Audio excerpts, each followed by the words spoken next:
គ្រូជំរាបសួរម៉ែបងប្អូនថ្ងៃនេះយកឡានចាក់សាំងម៉ែបងប្អូនអើយដោយសារនៅអាមេរិកអត់មានអ្នកចាក់សាំងចាក់អីឲ្យទេវាគាត់ទៅការ៉ាស់សាំងអញ្ចឹងទៅយើងចាក់សាំងចាក់អីខ្លួនឯងបង់លុយខ្លួនឯងទាំងអស់ហ្នឹងហើយមានពិបាកម្ចាស់ការ៉ាស់ឯណាមកសេវាកម្មឲ្យទេយើងសេវាកម្មខ្លួនឯងមួយឈុតអញ្ចឹងណាម៉ែបងប្អូននិយាយទៅម្ចាស់ការ៉ាស់គេដាក់ការ៉ាស់ចោលអញ្ចឹងទៅគាត់ថាគេមានកន្លែងអ្នកគិតលុយអ្នកគិតអីនៅក្នុងដែរអញ្ចឹងម៉ែបងប្អូនមានគេហៅម៉ាតគេទូចមួយអញ្ចឹងណាហ្នឹងហើយមាន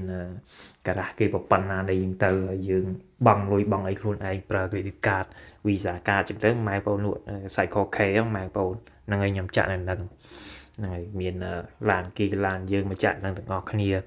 ហើយយើង select យកសាំងដែលយើងចាក់ទៅណាម៉ែបងប្អូនហើយនេះជុំវិញហ្នឹងមាន Starbucks មានអីហ្នឹងហាងកាហ្វេហាងអីអញ្ចឹងម៉ែបងប្អូនមាន Starbucks មាន McDonald ហ្នឹងហើយមកដុំហ្នឹងសម្បូរអីហូបហ្នឹងម៉ែបងមានមហូបមានអីប៉ុន្តែគាត់ថាមហូបជាតិពួកពួកអាកាំងម៉ែបងហ្នឹងហើយមិន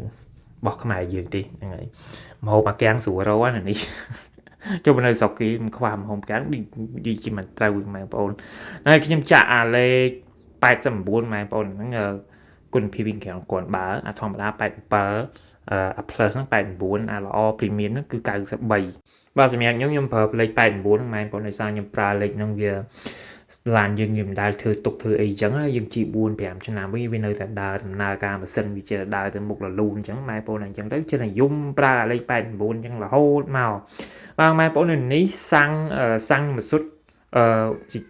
ទីយោវាខុសគ្នាអាពណ៌ទូជែងណាទីយោបាញ់ពណ៌ទូជែងជាទូទៅវា